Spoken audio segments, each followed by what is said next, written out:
Amados irmãos, queridos amigos, amadas irmãs e amigas em Jesus Cristo, tudo bem com vocês? Que a graça maravilhosa de Jesus Cristo, o grande amor de Deus e a comunhão do Espírito Santo esteja com você, esteja em você e com toda a tua família. Meu querido, minha querida, a pergunta de ontem foi difícil, né? E talvez você se sinta ofendido. Eu estou na igreja há tantos anos. E você está perguntando se eu recebi o Espírito Santo. Meu querido, existe uma diferença muito grande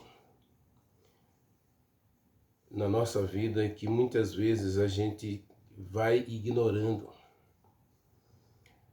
E essa diferença, ela pode nos prejudicar no final. Hoje existe um bom grupo de cristãos que estão esperando a chuva serôdia para se converter, para ser um crente verdadeiro, para ser um crente poderoso, fervoroso, dedicado, consagrado. Lamento dizer a você, se você está sentado nos bancos da igreja esperando algo extraordinário acontecer para você se reavivar, você vai se frustrar, você vai se decepcionar com Deus e você vai apostatar. Jesus Cristo falou. E quando ele falou, meu querido, ele deu exemplo. Existiam 10 virgens. 5 eram prudentes e 5 eram nécias. A ilustração de Jesus Cristo é simples. As nécias estavam na igreja. E elas esperaram a voz do noivo para poder correr atrás do azeite. Só correram atrás do azeite quando o noivo chegou. Era tarde demais. Portanto, a minha pergunta continua. Você recebeu o Espírito Santo? Nossa pergunta vai continuar e nós vamos continuar analisando essa pergunta, porque, meu querido, ela é preocupante. Para mim, ela é muito preocupante. O Espírito Santo, eu pensei tanta mensagem para a gente começar 2025. E a verdade é que o Espírito Santo me colocou só essa pergunta. Ontem eu estava analisando, vi o vídeo novamente e a pergunta continua. Mas eu quero agradecer a você por ter assistido o vídeo. Quero agradecer a você por ter compartilhado esse vídeo com teus amigos. Quero agradecer a você por ter se inscrito no canal. Quero agradecer a você por ter assistido o vídeo até o final. Mas não deixe de dar o like, tá? O YouTube ele tem duas formas de analisar um vídeo. Número de visualizações e número de likes. Não é nem de compartilhamento, mas é de likes. Então deixa o like, comenta o vídeo e compartilha o vídeo com teus amigos. E se você não se inscreveu ainda, se inscreve no canal. Deus é contigo. Vamos orar? Maravilhoso Deus, meu querido Pai, Criador dos céus e da terra. Eis-nos aqui, Senhor, diante de Ti, e é na Tua presença, meu Deus, que nós queremos viver para sempre. Nada somos sem Ti nada podemos fazer. Então, Senhor, enche a nossa vida. Como diz o livro de Eclesiastes, o Senhor colocou a eternidade em nosso coração, mas o Senhor é eterno. Então, Tu és aquele que preenche a nossa vida completamente. Esse vazio da nossa alma vem preencher com a Tua presença. Conforme prometeste em Tua palavra, João capítulo 14, versículo 23, venha morar em cada um de nós. Dê-nos um coração amoroso, capaz de amar e obedecer a Tua palavra. E, Senhor, se agrade de nós e aceite a gente. Tu sabes que somos pó, falhamos contigo muitas vezes, não conseguimos permanecer fiel por muito tempo, caímos, fracassamos, erramos, mas, Senhor, como diz o Salmo 119, verso 175, 176, Senhor, nós nos desgarramos, mas busca a tua ovelha, Senhor, e toma-nos pela tua mão e leva-nos de novo aos teus braços de amor. Pai querido, visite esse coração ferido agora, visita essa alma ansiosa, visita essa pessoa enferma, visita essa pessoa encarcerada, seja qual for o cárcere, Senhor, porque existem muitos cárceres. Existe o cárcere físico, onde existem milhares de pessoas presas pela transgressão de leis. Existe o cárcere da alma, onde as pessoas estão acorrentadas ao medo, à ansiedade, à depressão, às fobias. Existe o cárceres emocionais, onde as pessoas estão presas a sentimentos negativos, pensamentos furtivos, desejos insanos. Meu Deus, liberta-nos desses cárceres. E existem os cárceres, meu Deus, que nos aprisiona mais ainda, que é o cárcere do pecado. Provérbios capítulo 6, verso 22 e 23, fala que o pecado nos prende com cordas. Por favor, Senhor, venha nos libertar desses cárceres. O cárcere do pecado, os cárceres emocionais, os cárceres físicos. Por favor, meu Deus, dá a vitória a cada um dos teus filhos neste momento. E neste momento, ó Deus, fala conosco através do estudo da tua palavra. Tenha compaixão de nós e aceita-nos na tua presença. Nós louvamos ao Senhor. Nós te agradecemos, te pedindo a iluminação do Espírito Santo para o entendimento da tua palavra. Oramos agradecidos em Jesus Cristo. Amém. Meu querido, eu vou convidar você a abrir a Bíblia de novo em Atos capítulo 19. Vamos continuar analisando esse texto. Atos 19. Afinal de contas, nós concluímos que aqueles rapazes, aqueles discípulos, receberam o Espírito Santo depois de serem batizados. Eles foram batizados, diz o texto aí. Deixa eu pegar o óculos aqui. Ok. Diz o verso 4 que eles foram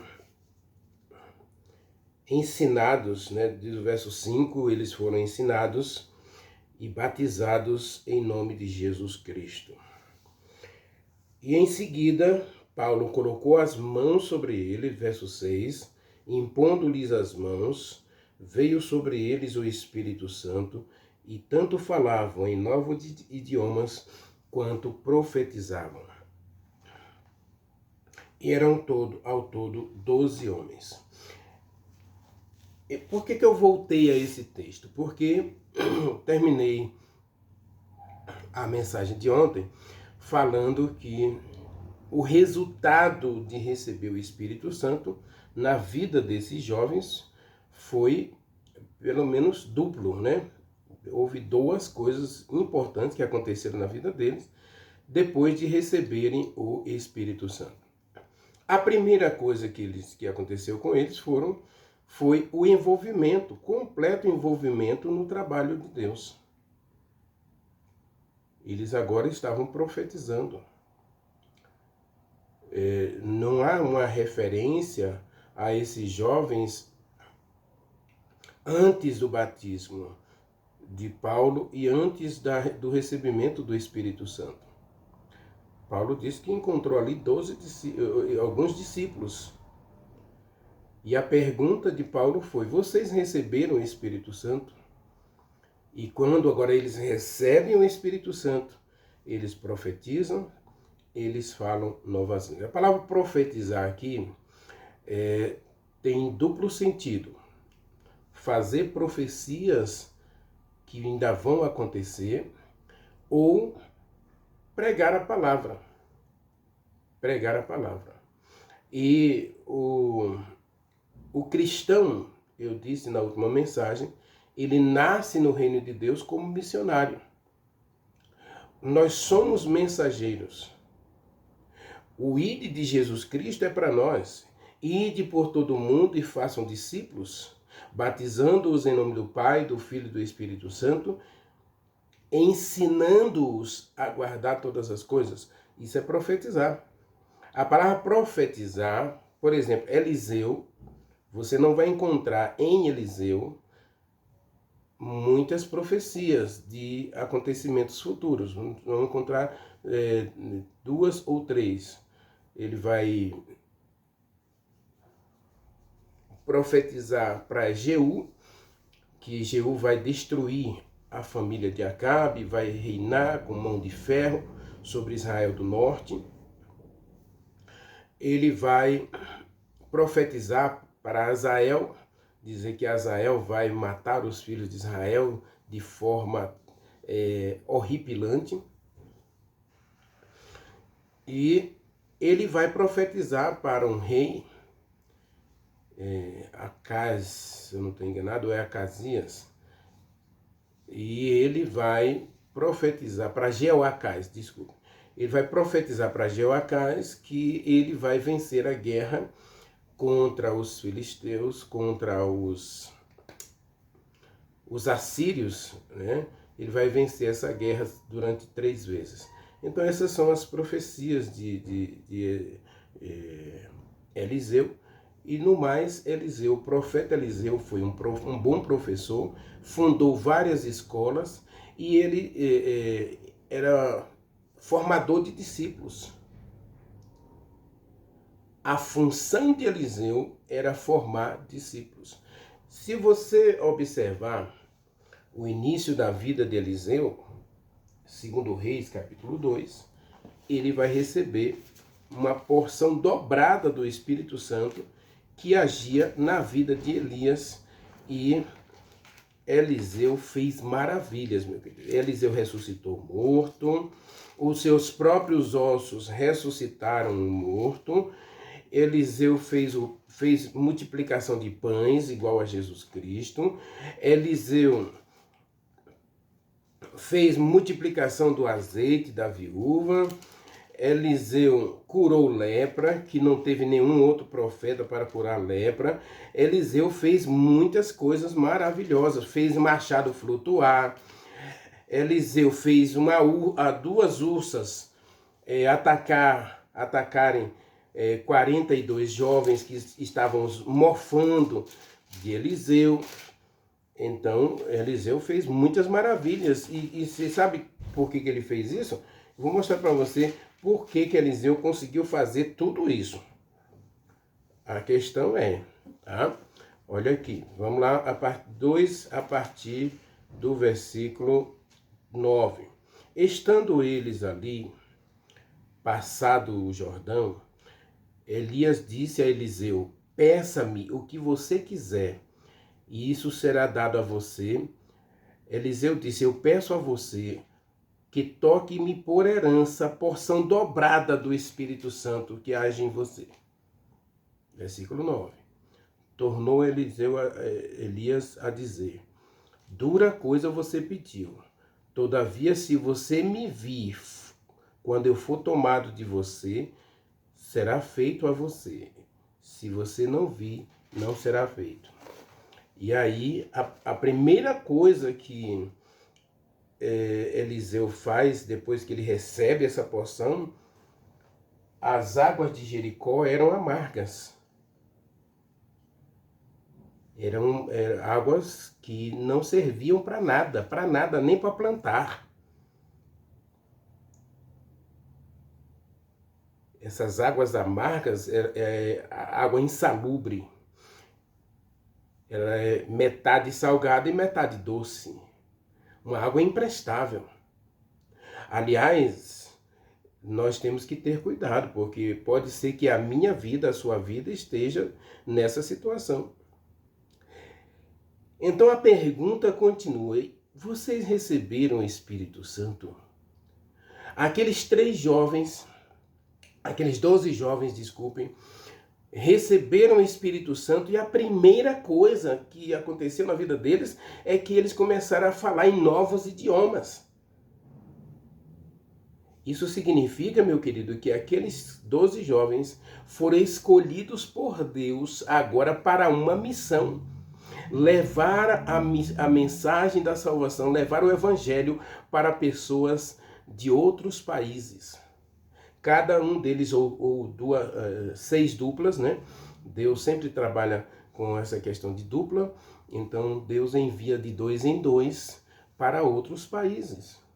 Paulo vai com Barnabé, primeira viagem missionária, depois ele vai com Silas na segunda e terceira viagem missionária, mas Deus envia. Receber o Espírito Santo para quê? Para ficar mofando, sentado na igreja, reclamando, criticando quem está fazendo as coisas? 80% das pessoas hoje estão sentadas nos bancos da igreja, sem fazer nada, e ainda criticando quem está fazendo. Nós temos 12 jovens sentados no banco da igreja, e de repente Paulo dá a eles um sentido, dá a eles um horizonte. Vocês nasceram para servir, vocês nasceram para ser consagrados e dedicados a Deus. Você nasceu para ser sacerdote, nação santa, povo de propriedade exclusiva de Deus, a fim de proclamar as virtudes daquele que chamou você das trevas para a sua maravilhosa luz. Nós nascemos para proclamar, meu querido. E aqui está dizendo que eles começaram a profetizar. Você nasceu para servir. Quando Eliseu recebe o Espírito Santo, a primeira coisa que Eliseu pede para Deus é um sinal de que ele está cheio do Espírito Santo. Senhor, onde está o Deus de Elias? E ele toca a capa na água. E a água do Rio Jordão se divide em duas e ele atravessa em seco. E em seguida os filhos de Jericó, os homens de Jericó, as famílias de Jericó, diz Eliseu, por favor, nós gostamos daqui, nós amamos este lugar. Mas infelizmente a morte mora neste lugar porque as águas são amargas. E Eliseu simplesmente joga sal na água. Uai, a água não já era salgada? Ele joga sal na água e aí acontece um grande milagre. Jericó passa a ser um lugar, e ali ele funda uma escola de profetas, uma escola de discípulos para Deus. Meu querido, o que você tem feito pelo reino dos céus? A pergunta continua. Você recebeu o Espírito Santo? Eu vou deixar uma pergunta, eu vou deixar uma sentença para a nossa mensagem de amanhã. Atos dos Apóstolos, capítulo 1, versículo 8. Atos dos Apóstolos, capítulo 1, versículo 8. Eu disse a você que essa pergunta é pertinente e ela mexe com a gente porque Deus quer fazer a diferença na nossa vida. Aliás, existe hoje uma questão muito séria. Você não foi chamado para viver uma vida ordinária. E o cristianismo moderno está atravessando um gravíssimo problema por causa de um tal de relativismo.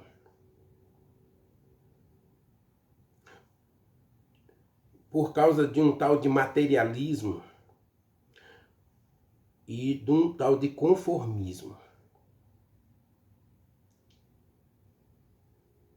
O relativismo diz que todo mundo está certo. Ninguém está errado. No final, Deus vai salvar todo mundo. No final, vai dar tudo certo. E existem muitas músicas que hoje a internet, o YouTube, as discotecas estão lotadas de músicas dizendo que tudo vai dar certo. Cuidado, meu querido, porque o diabo sabe trabalhar e ele tem levado muitos cristãos a viver o tal do relativismo. Ah, não vejo nada demais nisso, não vejo nada demais naquilo. E isso faz com que a gente não sinta e não receba o Espírito Santo por causa do tal relativismo. Jesus Cristo chegou a dizer, se você não amar mais a mim do que a seu pai, sua mãe, seu marido, sua esposa, seus filhos, seu trabalho, suas propriedades, se você amar qualquer coisa acima de mim, você não é digno de mim. Mateus capítulo 10. Então tenhamos cuidado, porque o tal do relativismo tem tirado muita gente do céu. Um tal do materialismo, existe hoje uma gama muito grande dentro do cristianismo pregando o tal da prosperidade. Então essa religião materialista em que foca no milagre e não no autor do milagre, o milagre... Deus é um servidor público que está a serviço 24 horas da minha felicidade. Cuidado com isso. Porque se felicidade é você ter coisas... Desculpe. Eu era assim, eu era assado, eu não tinha isso, eu não tinha aquilo, eu não tinha nada... E a minha vida era um inferno, e eu não tinha sentido, eu tinha desejo de morrer e tal. Eu aceitei Jesus Cristo e agora eu tenho 2 carros, tenho tantas casas, tenho propriedade aqui, tenho isso, tenho aquilo. Cuidado com esse materialismo religioso, porque Satanás, ele tem levado você para lugar que não é o céu. E um tal de conformismo é pior ainda. Porque o conformismo, ele se acomoda ao que é. Ele não deseja uma mudança. E tudo que Deus quer fazer na minha vida, na tua vida, meu querido, é uma revolução, uma transformação completa. Porque você é filho de Deus e você tem que ser parecido com Deus para morar na presença de Deus para sempre. 2 Coríntios, capítulo 3, diz que quem recebe o Espírito Santo é transformado à imagem e semelhança de Jesus Cristo. A gente vai analisar essa questão porque é muito sério isso. Eu, inclusive, eu quero trabalhar um pouquinho mais essas 3 questões aí do materialismo, do conformismo e do relativismo. Vamos ter uma mensagem só sobre elas, porque isso está dificultando o Espírito Santo agir na igreja. E a mensagem de amanhã a gente vai analisar um pouquinho sobre essa questão aí, porque diz assim, ó, vocês receberão poder. Vocês receberão poder ao descer sobre você o Espírito Santo. Você vai receber o Espírito Santo e você vai ter poder, meu querido. Poder para dizer não ao pecado, poder para orar por alguém enfermo e essa pessoa ficar curada. Você vai receber poder. E se isso não está acontecendo na vida do Renivaldo, não está acontecendo na sua vida, meu querido, é hora de você perguntar. De novo, eu recebi o Espírito Santo? nós recebemos o Espírito Santo. Está o Espírito Santo agindo em nós, transformando a nossa vida? É uma questão muito séria. Então, esse ano, nós vamos conversar muito sobre isso. Talvez a minha mensagem vai ser um pouquinho aqui, um pouquinho lá no Rio, mas nós vamos ter momentos de a gente refletir sobre o Espírito Santo. E a pergunta é, o que aconteceu na vida de Eliseu, o que aconteceu na vida desses 12 discípulos, precisa acontecer na minha vida. Se eu recebi o Espírito Santo, eu tenho que falar em novos idiomas ou profetizar. Eu tenho que servir. Eliseu vivia lavando os pés de Elias. Era um serviçal de Elias. Nada acontecia na vida de Eliseu. Mas agora ele diz, eu quero o Espírito Santo em porção dobrada. Moisés estava no deserto da Judéia, ali, tranquilo. Quem sabe até escreveu os livros de Gênesis e o livro de Jó, o livro de Jó e o livro de Gênesis. Mas estava ali, vivendo tranquilamente, na casa do seu sogro. De repente ele vê a sarça ardendo, o Espírito Santo os convidando. Moisés, é hora de sair do comodismo. E Moisés foi uma bênção quando ele recebeu o Espírito Santo. Meu querido, eu quero orar com você agora. E eu quero simplesmente despertar em nós, em mim e em você, o desejo de ter o Espírito Santo agindo em nós. Se você deseja isso, ore comigo. Maravilhoso Deus, meu querido Pai, esse ano, Senhor, nós queremos conversar mais sobre o Espírito Santo, nós queremos entender mais sobre o Espírito Santo, porque nós precisamos ser cristãos, de fato e de verdade. O mundo precisa de cristãos, convertidos, transformados, santificados pelo poder do Espírito Santo. Então, Senhor, torna o Renivaldo um verdadeiro discípulo, santificado, transformado e purificado pelo Espírito Santo. Meu Deus, eu quero ser a luz do mundo, eu quero ser o sal da terra, mas eu não posso fazer isso se o Senhor não derramar sobre mim, não derramar sobre nós o Espírito Santo. Por favor, Senhor, apague o nosso pecado, o pecado da preguiça, o pecado do comodismo, o pecado do relativismo, o pecado do materialismo. Apague esses pecados da nossa vida, arranque esses pecados do nosso coração, porque nós queremos ser cristãos, queremos ser discípulos de Jesus Cristo. Não queremos ser mais membros de igreja, queremos ser discípulos de Jesus Cristo, para a honra e glória do teu nome. Converte a gente, purifique a gente e santifique a gente no poder do Espírito Santo. E pelo Espírito Santo, nós oramos e te agradecemos em nome de Jesus Cristo. Amém. Amém.